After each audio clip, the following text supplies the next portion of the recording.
Actually ব্যাপারটা হচ্ছে কি যে হাইপারট্রফির জন্য কতটুকু রেপ রেঞ্জ এটার আসলে এক্সাক্ট অ্যান্সারটা দেওয়া খুব মুশকিল।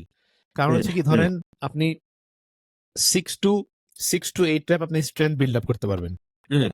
হ্যাঁ, আবার 1 র্যাপ 2 র্যাপে আপনি স্ট্রেংথ বিল্ড করতে পারবেন, বাট 6 to 8 র্যাপে যেটা হবে আপনার যে থিক মাসেল ফাইবার আছে সেটা ডেভেলপ হবে। বাট আমাদের কিন্তু শুধু মাসেলের থিক করলে হবে না, মাসেলের স্প্লিট করতে হবে, মাসেলের যেটাকে বলে ডেনসিটি, হ্যাঁ মাসেলের ডেনসিটি দেন মাসেলের ফাইবার। তো ওইটা দেখার জন্য আপনার অ্যাটলিস্ট 12-15 র্যাপস 20 র্যাপস পর্যন্ত যাওয়া লাগবে। হ্যাঁ, না 12-15 পর্যন্ত হিউম্যান, কিন্তু আমার কথা হচ্ছে যে 30 স্টেপটা যে বলে, হ্যাঁ আপনি আমার যেমন আপনি যদি ভলিউম ট্রেনিং করেন, যেমন ড্রপ সেট, ধরেন আমি আপনাকে ডাম্বল সাইড রেজে ড্রপ সেট দিলাম লাস্ট। হ্যাঁ, এখন ড্রপ সেটটা আপনি এমনি করলেন যে ড্রপ সেটের এখানে দুইটা অপশন আছে।